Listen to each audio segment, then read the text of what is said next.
Por razones de seguridad no puedo revelar mi nombre, y me veré en la penosa necesidad de cambiar algunos datos y referencias de lo que les contaré para mantener en el anonimato a los implicados. He dedicado gran parte de mi vida al ejército. Entré en sus filas cuando apenas cumplí los 18 años. Al inicio mi camino fue muy duro, pero me decidí y entré a estudiar en la Escuela Médico-Militar, y hoy ostento el grado de teniente coronel. Debido a la carrera que elegí, en ocasiones los llamados son particularmente especiales, sobre todo para el trabajo en el área forense. Durante tantos años estuve en operaciones difíciles, exclusivas del ejército, y llegó un punto en el que creí que ya nada me sorprendería, hasta que un día mientras me encontraba en una maniobra en el poblado de San Miguel, sonó mi teléfono. Era el coronel. Sin más me indicó que me dirigiera a la zona de las Tres Cruces. Era una región que no estaba muy lejos de ahí, así que reuní a mi escuadra y emprendimos el camino. En cuestión de unos 30 minutos nos encontrábamos en la zona baja de aquel cerro. Ahí nos esperaba mi coronel con su gente que ya resguardaba el perímetro. No pude evitar dejar de ver cierta preocupación en su rostro. Me cuadré frente a él y sin decir más me hizo un gesto para que lo siguiera. Le indiqué a mis hombres que se quedaran ahí y nos adentramos en aquella parte boscosa. Yo caminé en silencio detrás de él y así caminamos por unos 10 minutos. Todo parecía normal hasta que llegamos a un punto en donde había varios árboles derribados.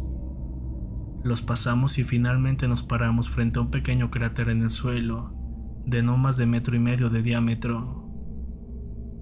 Me señaló hacia lo que parecía un bulto calcinado en medio de aquel boquete. Al inicio pensé que era un meteorito como cualquier otro, y no entendí por qué solicitó mi presencia, en un caso que claramente era para los ingenieros.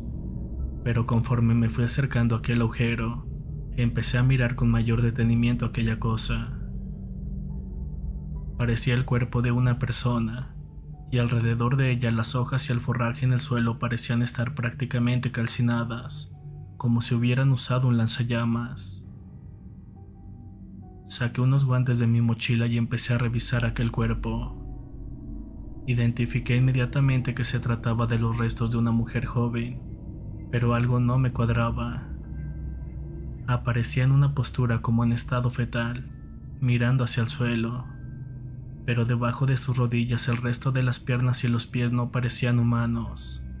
Parecían malas patas de un ave, y sus manos eran totalmente desproporcionadas con el resto de su cuerpo. Eran demasiado grandes y delgadas, con garras demasiado largas como si tuviera pequeños cuchillos en las uñas. Pero lo más sorprendente de todo lo que estaba viendo es que a pesar de que toda su ropa estaba prácticamente quemada, la joven no presentaba ni una sola quemadura en su cuerpo, y eso me intrigó demasiado. Mientras seguía revisando el cadáver, de reojo noté la preocupación y el temor en el rostro de mi coronel. En verdad era una situación difícil de explicar. Aquel cuerpo no era algo que yo hubiera visto antes en mi larga experiencia.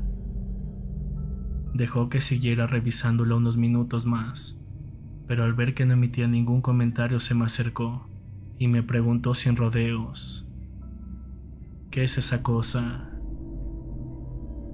En ese momento estaba más confundido que él. Esto era verdaderamente sorprendente, pero templé mi voz para que no sonara temblorosa y le sugerí algunas posibles teorías, como que se podría tratar del caso de algún ritual satánico de alguno de los cárteles del narco de la región. Oyéndonos en un caso extremo, podríamos estar frente a algún experimento genético clandestino, como ya nos habíamos topado en ocasiones anteriores. Apenas terminé mis posibles explicaciones, mi coronel me sonrió de manera burlona. Se me acercó a mi rostro y sin más me dijo muy seguro de sí mismo: «Esta es una bruja». Se dio media vuelta y se regresó por el sendero por donde habíamos llegado. Antes de perderse entre los árboles, Me gritó que enviaría a mi gente y que necesitaba mi reporte de esa cosa para mañana a primera hora. Apenas llegó mi gente me dediqué a analizar la escena. Muy probablemente cayó de una altura considerable, atravesando y derribando algunos árboles a su paso. Con ayuda de mi capitán primero sacamos aquel cuerpo del boquete. Al voltearla y tratar de estirarla para que quedara boca arriba, me quedé muy confundido porque su cuerpo no presentaba el típico rigor mortis de un cadáver, y según el reporte de mi coronel, ya habían pasado al menos más de 10 horas de su hallazgo. Seguí revisándola con detenimiento y encontré una herida de bala en su pecho, del lado derecho a la altura del corazón, mismo que estaba destrozado. Lógicamente este motivo nos podría indicar la causa probable de su muerte. Lo que no entendía hasta ese momento era cómo la habían lanzado desde lo alto del monte, si con algún tipo de catapulta u otro instrumento similar. La gente no vuela, pensé, pero vaya equivocación. Otras de las cosas que más me impresionaron fue su rostro, con la boca entreabierta mostrando unos dientes afilados más grandes de lo normal, y sus ojos abiertos con las pupilas de una tonalidad entre amarillenta y rojiza. El tiempo se nos fue muy rápido y nos alcanzó la noche. Mi gente puso varias lámparas alrededor alumbrando bien la escena, y seguimos recogiendo muestras del campo, del boquete y todo alrededor, incluyendo los árboles derribados. Cerca de las 3 de la mañana el cansancio nos fue pegando. Mandé a dormir a la mayoría de mis hombres. Dejé un vigilante y yo continué recopilando algunas muestras con mi capitán primero. Parecía que transcurría una madrugada tranquila, pero de repente, todas las lámparas que teníamos empezaron a parpadear de manera intermitente, hasta que finalmente se apagaron y quedamos completamente a oscuras en medio de aquel bosque. De la nada, el viento empezó a soplar muy fuerte. El sonido que provocaba al pasar entre las ramas era sumamente aterrador. Empezamos a escuchar un lamento profundo que parecía venir de la parte de arriba del monte. Volteé tratando de buscar el origen y vi unos pequeños puntos luminosos que brincaban en la punta del cerro. A pesar de mi preparación y mi larga experiencia sentí miedo. Tragué saliva y le pedí a mi capitán primero que alertara al resto del equipo.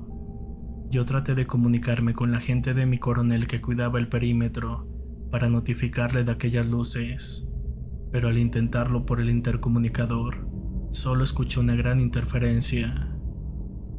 Lo intenté por el teléfono y el resultado fue el mismo. Mi gente ya estaba en posición con sus armas a mi alrededor, y entonces aquellos puntos luminosos se empezaron a multiplicar, y aquellos lamentos aterradores se empezaron a escuchar cada vez más fuerte.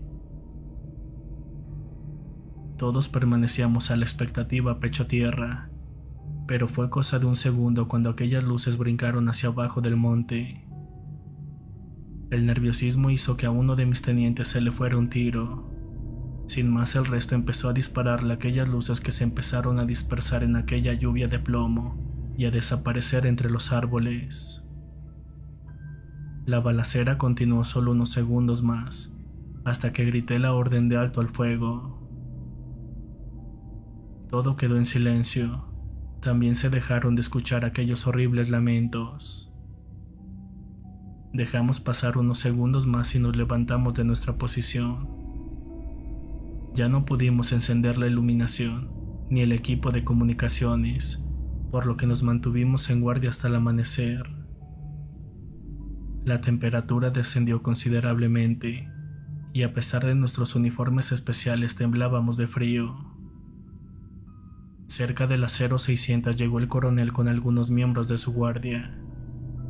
Al vernos en alerta nos miraron desconcertados.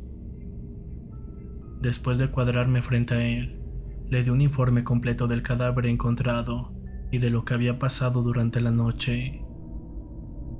Mi coronel fijó su mirada en las hojas que le di, las pasó rápidamente y se detuvo en la parte final, y leyó casi para sí mismo: no concluyente.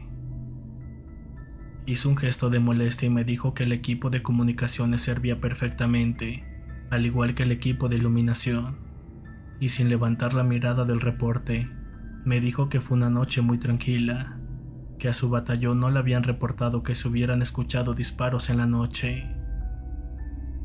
Yo lo miré desconcertado, y en cierto momento pensé que estaba bromeando, pero su rostro permaneció muy serio. Entonces entendí por dónde iba el asunto. Ya no le insistí sobre los sucesos que vivimos y escuchamos. Levantó la mirada y la dirigió hacia el cadáver de aquel ser tendido a un lado del boquete, y me dijo de manera tajante: aquí no pasó nada. Recoja sus cosas y preséntese al cuartel hasta nuevas indicaciones. Sin decir nada me di la vuelta y me retiré de ahí. Ya hace algunos años que no sé nada del coronel, ni tampoco qué fue del paradero del cuerpo de aquella joven bruja. De lo único que me enteré por medio de algunos contactos fue que mi reporte de lo que pasó aquella noche fue eliminado de los archivos.